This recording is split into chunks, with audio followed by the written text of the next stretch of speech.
It was a quiet Saturday afternoon in the heart of Chicago, and the streets were alive with the hum of activity.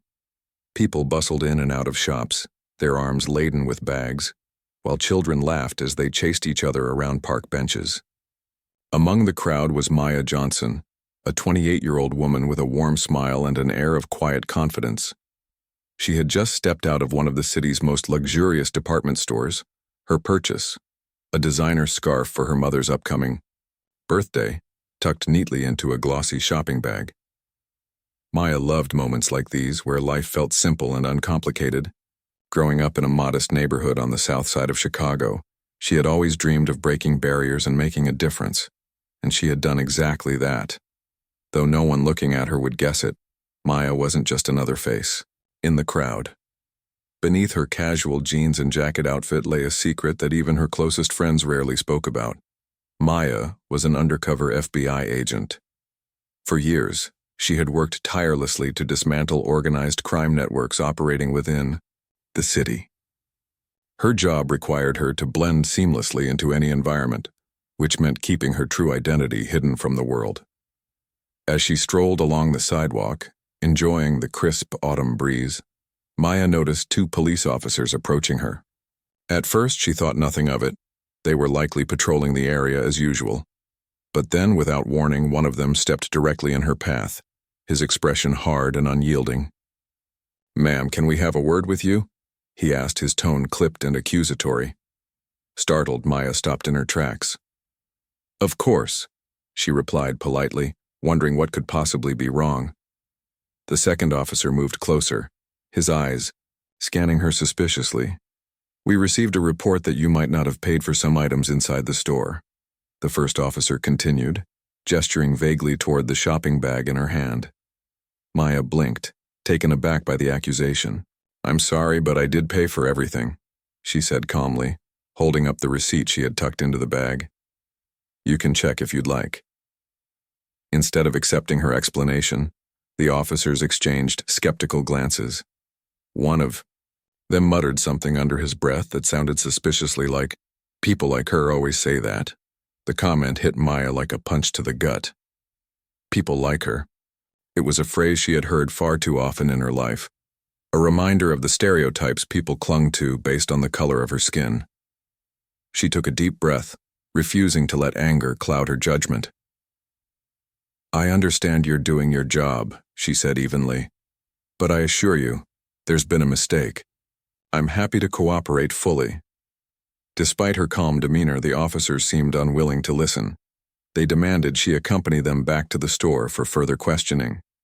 When Maya hesitated, explaining that she had already shown them proof of her purchase, one of the officers grabbed her arm roughly. "Don't make this harder than it needs to be," he snapped, his grip tightening. Passers-by began to notice the commotion, some stopping to stare while others pulled out their phones to record the scene. Humiliation burned in Maya's chest, but she forced herself to stay composed. Losing her temper wouldn't help. She needed to think strategically. Back inside the store, the situation grew more tense. A manager was called over to verify the transaction, but even after confirming that Maya's purchase was legitimate, the officers refused to back down. "This doesn't prove anything," one of them insisted, his voice dripping with skepticism. "We've seen plenty of receipts forged or tampered with." Maya clenched her fists, frustration bubbling beneath the surface. She tried reasoning with them again, offering to call someone who could vouch for her character. But the officers dismissed her attempts, insisting they were following protocol. What made the ordeal even more infuriating was how blatantly dismissive the officers were of her explanations. Every time Maya spoke, they interrupted her or talked over her, as if her words carried no weight. Their body language screamed hostility, and their tone left no doubt that they viewed her as guilty until proven innocent, a stark contrast to how they might have treated someone who didn't look like her. Maya couldn't help but wonder, if she were white, would they still be treating her this way? Would they still be accusing her of theft despite clear evidence to the contrary? Eventually, the officers decided to take Maya to the precinct for further questioning. Handcuffs clicked around her wrists as they led her outside, ignoring her protests and the growing murmurs of disapproval from onlookers. As she sat in the back of the patrol car, Maya allowed herself a moment of reflection. She thought about all the times she had faced discrimination because of her race, the subtle slights, the outright insults, the assumptions people made about her abilities and intentions. This wasn't the first time she had encountered prejudice, but it was, perhaps, the most blatant and dehumanizing experience she had ever endured. Still, Maya reminded herself that she was stronger than this. She had spent years training for high-pressure situations, learning how to remain calm and focused even when faced with adversity. This was no different. She knew she had options, ways to assert her authority and reveal the truth, but she also knew timing was everything. For now, she chose to bide her time, waiting for the right moment to turn the tables on those who had underestimated her. By the time the patrol car arrived at the precinct, news of the incident had already begun spreading. Online, videos captured by bystanders showed Maya being manhandled by the officers. Her calm explanations met with disdain and disregard. Social media platforms lit up with outrage as viewers condemned the officers' behavior and expressed solidarity with Maya. Hashtags like #Justice for Maya started trending, drawing attention not only to her case but also to the broader issue of racial profiling in law enforcement. Inside the precinct, Maya was placed in a holding cell while the officers debated what to do next. She sat quietly, her mind racing with possibilities. She knew revealing her true identity would shock them, and maybe even teach them a valuable lesson about jumping to conclusions. But she also understood the risks involved. Exposing herself as an FBI agent could jeopardize her current mission and put her colleagues in danger. Yet as the minutes ticked by and the officers continued to ignore her rights, Maya realized she had little choice. Sometimes standing up for justice required sacrifice, and she was ready to make it. Little did the officers know their reckless actions were about to expose not only their own biases, but also the systemic flaws within the very institution they represented. What started as a routine Saturday afternoon was about to become a turning point, not just for Maya, but for everyone watching and waiting to see how the story unfolded. The fluorescent lights buzzed overhead as Maya sat in the cold, sterile holding cell at the precinct. The walls were painted a dull gray, and the air smelled faintly of disinfectant mixed with something metallic. Her hands, now free of handcuffs, rested on her lap, but her mind was anything but calm. She replayed the events of the past hour in her head, the accusations, the rough treatment, the dismissive attitudes of the officers who refused to believe her innocence despite clear evidence. It was infuriating, yes, but Maya also felt a strange sense of clarity. This moment wasn't just about her. It was about every black person who had ever been wrongfully accused or treated unfairly because of the color of their skin. As she waited, Maya noticed how the officers outside her cell whispered among themselves, occasionally glancing at her with expressions that ranged from suspicion to outright hostility. They clearly didn't trust her, even though they had no reason not to. Their bias was so ingrained that it blinded them to logic and fairness. Maya clenched her jaw, determined not to let their ignorance get under her skin. Instead, she focused on formulating a plan. There would come a time when she could reveal her true identity, but for now, patience was key. She needed to choose her moment carefully. After what felt like an eternity, 2 officers finally approached her cell. One of them unlocked the door and gestured for her to follow them down a narrow hallway. The other carried a clipboard, jotting notes as they walked. "All right, Ms. Johnson," the taller officer said gruffly. "Let's go over this again." His tone suggested he already knew the answers, or rather thought he did, but Maya remained composed. She nodded silently, following them into a small interrogation room. The setup was typical: a metal table bolted to the floor, 2 chairs facing each other, and a camera mounted high in the corner. The officers motioned for her to sit, which she did without protest. One of them slid the scarf across the table toward her, its elegant design suddenly feeling out of place in such a grim setting. "Explain this," the shorter officer demanded, his voice sharp and accusatory. He leaned forward slightly, his arms crossed over his chest as if daring her to lie. Maya took a deep breath, steadying herself. She knew this was her chance to turn the tables, but she had to tread carefully. First, she decided to play along, hoping to gauge their mindset further. "I already explained everything back at the store," she began calmly, meeting his gaze directly. "I purchased the scarf legally, paid for it with my credit card, and kept the receipt. You can verify all of that." The officers exchanged skeptical looks. "Receipts can be forged," the taller one muttered, echoing his earlier claim. "And we've seen plenty of people pull stunts like this before." Maya raised an eyebrow, her patience wearing thin. "So you're saying you won't believe me unless I prove beyond a shadow of a doubt that I'm innocent?" she asked pointedly. "Is that how this works?" The shorter officer frowned, clearly irritated by her pushback. "Look, lady, we're just doing our jobs here. Don't make this harder than it has to be." It was then that Maya realized these men weren't interested in justice. They were looking for confirmation of their biases. To them, her race automatically made her guilty, regardless of facts or evidence. The realization hit her hard, but instead of letting anger consume her, she used it to fuel her resolve. Enough was enough. If they wouldn't listen to reason, she'd have to show them who she really was. With slow, deliberate movements, Maya reached into her pocket and pulled out her identification badge. She placed it squarely on the table between them, ensuring both officers could see it clearly. For a moment there was silence. Then, confusion flickered across their faces as they stared at the gold shield emblazoned with the words, Federal Bureau of Investigation. Beneath it was Maya's name and title.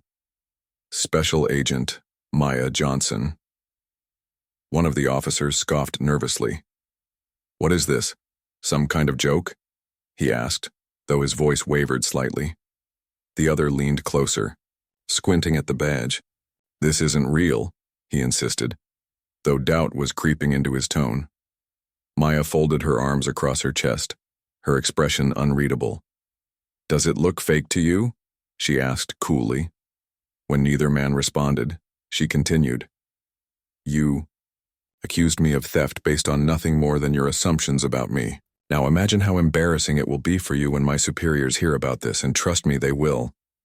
The room fell silent again, the weight of her words sinking in. The officers exchanged panicked glances, their bravado crumbling under the pressure of the truth.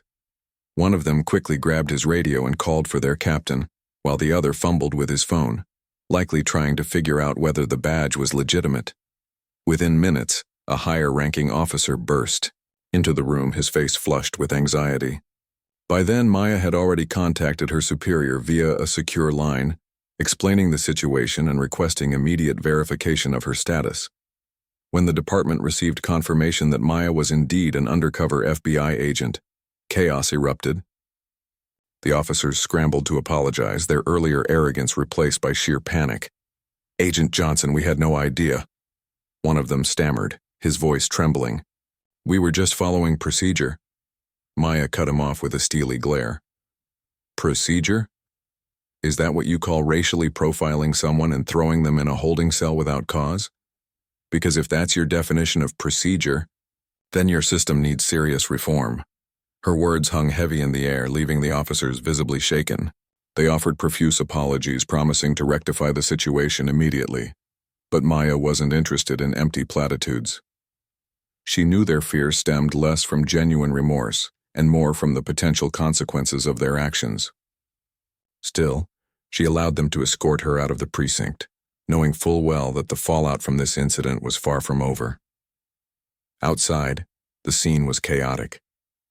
News vans lined the street, their cameras trained on the entrance of the building. Protesters had gathered, holding signs that read, "End racial profiling and justice for Maya." Someone shouted her name as she stepped into the crisp night air, and Maya paused for a moment, taking in the sight.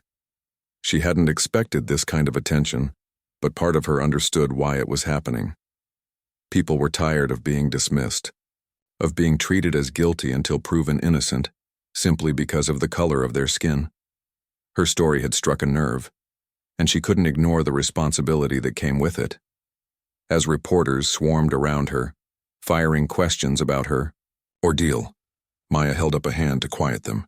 "I'll answer your questions," she said firmly. "But first, let me say this. What happened today isn't just about me. It's about every person who has ever been judged unfairly because of stereotypes and biases. We deserve better, not just from law enforcement, but from society as a whole. Her statement drew cheers from the crowd, many of whom clapped and chanted her name. Inside, Maya felt a mix of emotions: relief, anger, determination. She knew this was only the beginning of a much larger conversation, one that would require courage, persistence, and unity. But as she stood there, surrounded by supporters and allies, she allowed herself a small smile. Maybe, just maybe, her experience could spark real change, and that thought gave her hope. Later that evening, after granting interviews and speaking with legal representatives, Maya returned to her apartment. Exhaustion weighed heavily on her shoulders, but sleep eluded her. She sat by the window, staring out at the city skyline, her mind racing with thoughts of what lay ahead. Tomorrow, the media would dissect every detail of her story, turning it into headlines and hashtags.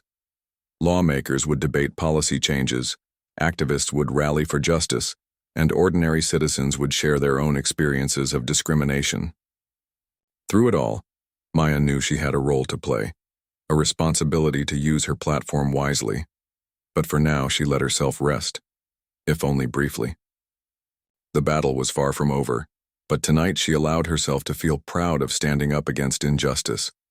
After all, sometimes the smallest acts of defiance could ignite the biggest revolutions. And Maya Johnson was ready to fight, not just for herself, but for everyone who believed in a fairer, more equitable world. The days following Maya's arrest became a whirlwind of media attention, public outrage, and internal investigations. Her story dominated headlines across the country, with news outlets dissecting every detail of the incident. Social media platforms buzzed with hashtags like Justice for Maya, End Racial Profiling, and Black Lives Matter, as people shared their thoughts, frustrations, and support. For many, Maya's ordeal was not just an isolated case of police misconduct. It was emblematic of a much larger issue plaguing society: systemic racism and bias within institutions meant to protect and serve. Local television stations aired interviews with witnesses who had recorded the scene outside the department store. One bystander described how the officers had manhandled Maya, despite her calm demeanor and repeated explanations. She wasn't resisting at all, the witness said, shaking her head. They treated her like a criminal for no reason. Another passerby recounted feeling sickened by the blatant disregard for Maya's rights. It was so obvious they were profiling her because she's black, he added. If that doesn't wake people up, I don't know what will. As the footage circulated online, it sparked heated debates about racial profiling and police accountability. Some viewers defended the officers, arguing that they were simply doing their jobs and following protocol. But the majority condemned their actions, pointing out the stark contrast between how Maya was treated and how someone of a different race might have been handled in the same situation. Comment sections overflowed with personal stories from individuals who had faced similar experiences, being stopped, questioned, or harassed based solely on their appearance. It seemed Maya's case had struck a nerve, forcing people to confront uncomfortable truths about inequality and prejudice. Meanwhile, the police department scrambled to contain the fallout. Both officers involved in the incident were placed on administrative leave pending an internal investigation. Their names were leaked to the press, leading to widespread backlash. Protesters gathered outside the precinct daily, chanting slogans and demanding justice. Some even called for the officers' immediate termination, while others pushed for broader reforms within the department. The pressure mounted quickly, with city officials holding emergency meetings to address the growing unrest. For Maya, the sudden spotlight was overwhelming. She had always known that being an undercover FBI agent came with risks, but she never imagined her cover would be blown in such a public and humiliating way. Still, she refused to let bitterness consume her. Instead, she channeled her emotions into action, using her platform to amplify voices that often went unheard. In interviews, she spoke candidly about her experience, emphasizing the importance of representation and accountability. "This isn't just about me," she told one reporter during a live broadcast. "It's about everyone who has ever felt marginalized or dehumanized because of their race. We deserve better, not tomorrow, but today." Her words resonated deeply with audiences, earning her praise as a symbol of resilience and courage. Yet behind closed doors, Maya struggled with the emotional toll of reliving the trauma. Every interview, every social media post, every conversation forced her to confront the pain of being wrongfully accused and mistreated. Friends and colleagues noticed the toll it was taking on her, urging her to take a step back and focus on self-care. But Maya couldn't bring herself to disengage. Too much was at stake. One evening, after a particularly grueling day of media appearances, Maya sat alone in her apartment, scrolling through Twitter. Her mentions were flooded with messages of support but also criticism from those who doubted her story or dismissed its significance. One tweet caught her eye. "Why does everything have to be about race?" the user wrote. "Maybe the cops made a mistake, big deal." Maya stared at the screen, her jaw tightening. It wasn't the first time she'd encountered such sentiments, but this one stung more than usual. She wanted to respond, to explain why these mistakes mattered so much, but she knew engaging wouldn't change anyone's mind. Instead, she closed her laptop and walked over to the window, gazing out at the city lights. Her phone buzzed beside her, pulling her from her thoughts. It was a text from her supervisor at the FBI, checking in to see how she was holding up. Maya hesitated before replying. "I'm okay," she typed finally, though she wasn't entirely sure it was true. After a moment, she added, "But I think we need to talk about next steps." The next morning, Maya met with her superior at a secure location near downtown Chicago. The meeting was brief but productive. Her supervisor assured her that the Bureau fully supported her and would take appropriate measures to hold the officers accountable. They also discussed ways Maya could leverage her newfound visibility to advocate for meaningful change. By the end of the conversation, Maya felt a renewed sense of purpose. This wasn't just about seeking justice for herself, it was about creating a system where no one else had to endure what she had. Over the following weeks, Maya threw herself into advocacy work. She partnered with civil rights organizations to host community forums, where victims of racial profiling could share their stories and demand policy changes. She collaborated with lawmakers to draft legislation aimed at increasing transparency and accountability within law enforcement agencies. And she traveled across the country, delivering speeches at schools, churches, and conferences, inspiring others to stand up against injustice. Her efforts did not go unnoticed. Activists hailed her as a trailblazer, praising her ability to turn personal adversity into a catalyst for progress. Awards began pouring in, recognizing her contributions to social justice. Yet despite the accolades, Maya remained humble. She often reminded herself and others that real change required collective effort. "I'm just one person," she would say during interviews. "The real heroes are the ones who keep fighting every single day, even when the odds seem impossible." Back. In Chicago, the police department faced mounting pressure to implement meaningful reforms. Under scrutiny from both the public and government officials, they introduced new training programs focused on implicit bias and cultural sensitivity. Officers were required to attend workshops designed to challenge stereotypes and promote fair treatment of all citizens. While some welcomed the changes, others resisted, arguing that the initiatives were unnecessary or overly politically correct. Critics pointed out that training alone wouldn't solve the problem. Systemic issues needed to be addressed at their root. Despite the challenges, progress was undeniable. The protests outside the precinct continued, but they evolved from expressions of anger to calls for unity and collaboration. Community leaders joined forces with law enforcement representatives to facilitate dialogue and build trust. Slowly but surely, relationships began to mend, proving that change, though difficult, was possible. For Maya, the journey was far from over. She knew there would always be obstacles, setbacks, and moments of doubt. But she also knew that giving up wasn't an option.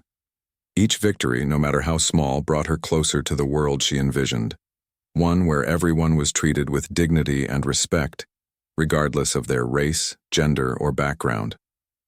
As she stood on stage at a national conference months later, addressing a packed auditorium, Maya reflected on how far she and society had come since that fateful Saturday afternoon. We all have the power to challenge stereotypes and dismantle systems that perpetuate harm, she told the audience, her voice steady and resolute. My story is proof that even in our darkest moments, there's an opportunity to shine light, to educate, to inspire, and to demand better. The room erupted in applause, but Maya barely heard it. Her gaze swept across the crowd, taking in the faces of people who believed in the same dream she did. For the first time in a long while, she allowed herself to feel hope, not just for herself, but for future generations. As she stepped off the stage, the weight of her mission still rested heavily on her shoulders. But Maya carried it with pride, knowing that every step forward mattered. The road ahead would be long and fraught with challenges, but she was ready. After all, revolutions weren't won overnight.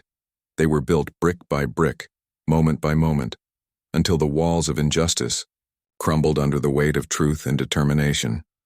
And Maya Johnson was determined to be part of that revolution. Weeks turned into months, and Maya's life had transformed in ways she could never have anticipated. The initial shock of her wrongful arrest had given way to a whirlwind of advocacy, activism, and relentless determination to create change. Her story had become a national conversation, sparking debates about race, policing, and systemic inequality. Yet despite the progress being made, Maya knew that real transformation required more than just awareness. It demanded action. 2 officers involved in her case were eventually fired from the police force after an internal investigation confirmed their misconduct. They faced criminal charges for false imprisonment and abuse of power, marking one of the rare instances where law enforcement officials were held accountable for their actions. While some celebrated the decision as a victory, others argued it wasn't enough. Firing them doesn't fix the system, Maya said during a televised interview. It's a start, but we need to address the root causes of these problems. Training programs are important, but they won't work unless we rebuild trust between communities and law enforcement. Her words resonated deeply with audiences, many of whom agreed that accountability alone wasn't sufficient. Across the country, cities began implementing reforms aimed at increasing transparency within police departments. Body cameras became mandatory for all officers, and independent oversight boards were established to review cases of alleged misconduct. Community policing initiatives gained traction, encouraging officers to engage with residents in meaningful ways rather than simply enforcing laws. These changes weren't perfect, but they represented a step in the right direction, a glimmer of hope amid years of frustration and despair. Meanwhile, Maya continued her work as both an FBI agent and an advocate for racial justice. Balancing her dual roles was challenging, but she found strength in knowing that her efforts were making a difference. During the day, she worked tirelessly on covert operations, targeting organized crime syndicates operating within Chicago. At night, she attended meetings with activists, lawmakers, and community leaders, brainstorming strategies to combat racial profiling and promote equality. Her schedule was grueling, often leaving her exhausted, but she refused to slow down. There was too much at stake. One evening, after returning home from a particularly long day, Maya received an email from her supervisor at the FBI. It contained an invitation to lead a new initiative within the Bureau, a program designed to address diversity and inclusion within law enforcement agencies nationwide.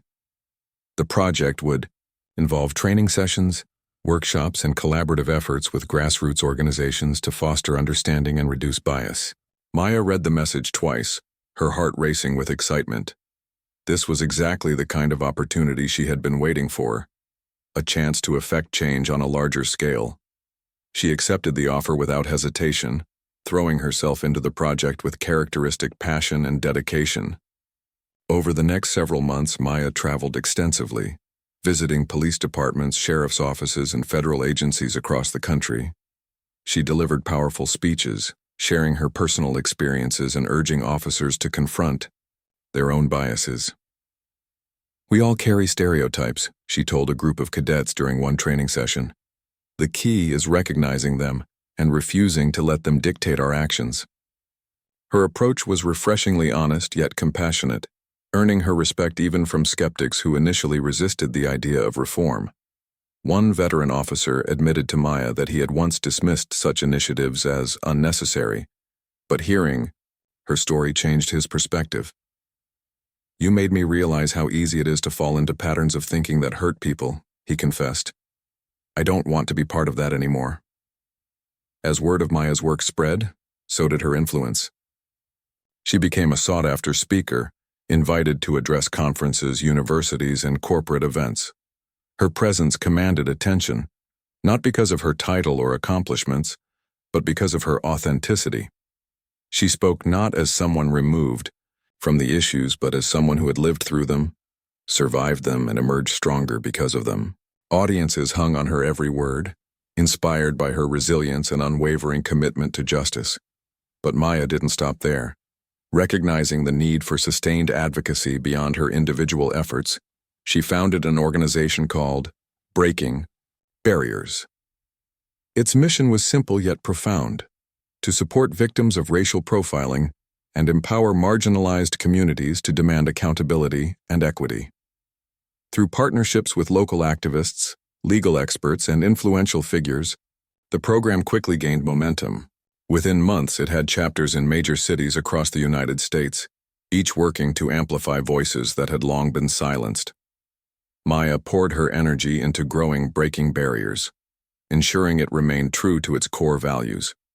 She oversaw fundraising campaigns, organized rallies, and facilitated discussions aimed at educating the public about systemic racism. One of the organization's most impactful initiatives was a hotline where individuals could report incidents of racial profiling anonymously. The data collected was then used to identify patterns and hold institutions accountable. For many victims, the hotline provided a lifeline, a way to share their stories without fear of retaliation. Despite her success, Maya remained grounded. She often reminded herself, and those around her, that the fight for justice was far from over. "Change takes time," she would say during interviews. "It's not something that happens overnight, but if we keep pushing, keep speaking out, we'll get there." Her humility earned her admiration from colleagues and supporters alike. Even as accolades poured in, awards, honorary degrees, glowing profiles in prestigious magazines, Maya stayed focused on the bigger picture. She declined lucrative offers to write a memoir or star in a documentary, explaining that her priority was the movement, not her personal fame. "This isn't about me," she insisted. "It's about creating a world where no one has to go through what I did." Still, the emotional toll of her work was undeniable. Late at night, when the noise of the outside world faded, Maya sometimes found herself replaying the events of that fateful Saturday afternoon. The humiliation, the anger, the helplessness, it lingered, haunting her dreams and testing her resolve. Friends encouraged her to seek therapy, but Maya resisted at first, believing she could handle it on her own. Eventually, though, she realized that taking care of herself was essential to sustaining her mission. Therapy sessions became a regular part of her routine, helping her process the trauma and find renewed strength. Through it all, Maya drew inspiration from the countless stories of resilience she encountered along the way. She met mothers who had lost children to police violence, students fighting for equal treatment in schools, and workers advocating for fair wages and opportunities. Their courage reminded her why she couldn't give up, even when the weight of the world felt unbearable. By the end of the year, Maya's impact was undeniable. Cities across the nation reported significant declines in complaints of racial profiling, thanks in part to the reforms and initiatives she had championed. Lawmakers introduced bills aimed at addressing systemic inequities, citing her testimony as a catalyst for change, and perhaps most importantly, conversations about race and justice had shifted from whispers behind closed doors to open dialogues in classrooms, boardrooms, and living rooms. Yet Maya knew better than to declare victory prematurely. Injustice still existed, in subtle forms, in overt acts, in policies that disproportionately affected marginalized communities. The work was ongoing, requiring vigilance and perseverance, but she also knew that progress, no matter how incremental, mattered. Each policy change, each voice raised, each mind opened, brought society closer to the vision she carried in her heart. On a crisp winter morning, Maya stood on the steps of a courthouse in Washington, D.C., surrounded by hundreds of supporters. She had been invited to speak at a rally commemorating the anniversary of her arrest, a day now recognized as a turning point in the fight against racial profiling. As she looked out at the sea of faces, she felt a surge of gratitude and determination. These were the people who believed in her, who stood beside her, who refused to let the world forget the lessons learned from her ordeal. Today, we celebrate progress, she began, her voice steady and clear. But let us not mistake celebration for complacency. We must continue to push forward, to challenge the systems that hold us back, and to build a future where everyone is treated with dignity and respect. The crowd erupted in applause, chanting her name and cheering for the movement she represented. For Maya, this was more than just a moment of triumph. It was a reminder of why she fought so hard. Every injustice exposed, every stereotype shattered, every barrier broken brought her one step closer to the world she dreamed of. And as she stepped away from the podium, smiling faintly, she allowed herself to believe for the first time in a long while that maybe, just maybe, that world wasn't as far away as it once seemed. Years had passed since the day Maya Johnson walked out of that department store with a designer scarf, only to be wrongfully accused and arrested by 2 police officers who judged her based on the color of her skin. What began as a deeply personal injustice had evolved into a nationwide movement for racial justice, accountability, and systemic reform. For Maya, those years were a blur of tireless advocacy, emotional highs and lows, and moments of profound transformation, not just in society, but within herself. By now, Maya's name was synonymous with resilience and courage. She had become a household figure not because she sought fame or recognition, but because her story resonated with millions of people who saw themselves in her struggle. Her work with Breaking Barriers had grown exponentially, expanding its reach to rural communities, schools, and even international platforms. The organization's hotline had received thousands of reports, leading to investigations that exposed patterns of misconduct and forced institutions to reckon with their failures. Awards lined her shelves, speeches filled auditoriums, and her face appeared on magazine covers alongside headlines like "The Woman Who Changed the System." But behind the accolades and public praise lay a woman who still grappled with the scars of her past. Late at night, when the world quieted and the weight of her responsibilities eased, Maya often reflected on how far she'd come, and how much farther she still needed to go. There were days when fatigue threatened to overwhelm her, when the sheer enormity of the fight against systemic racism felt insurmountable. Yet every time doubt crept in, she reminded herself why she started this journey. Not for herself, but for everyone who deserved a fairer, more equitable world. One crisp spring morning, Maya found herself standing on stage at a national conference in New York City.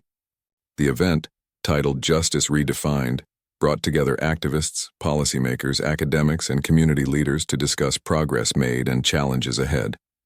As she gazed out at the packed auditorium, Maya couldn't help but marvel at the diversity of faces before her, young and old, black and white, immigrant and native-born, all united by a shared vision of justice.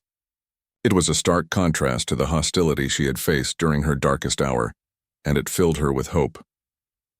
"Good morning," she began, her voice calm yet powerful.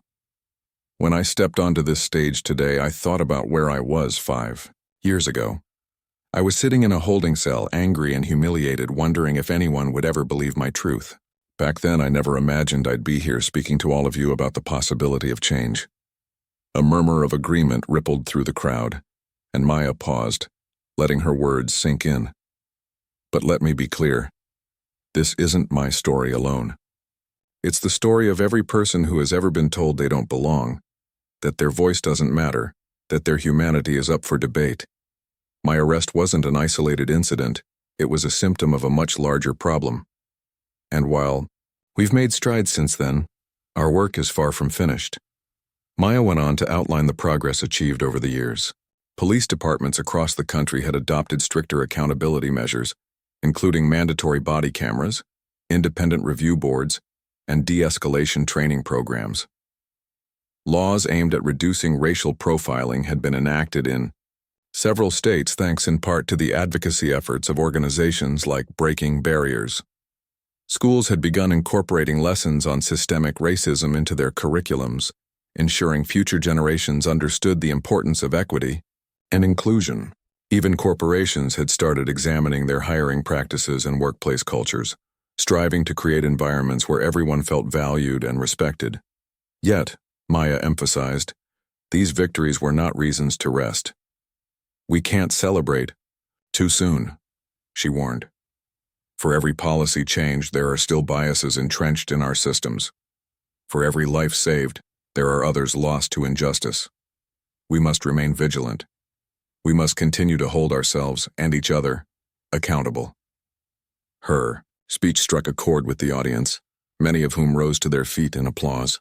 Afterward, reporters swarmed around her, eager to capture her thoughts on everything from recent legislative victories to the challenges facing grassroots movements. Maya answered their questions patiently, mindful of the platform she had been given. But as the day wore on, she grew weary.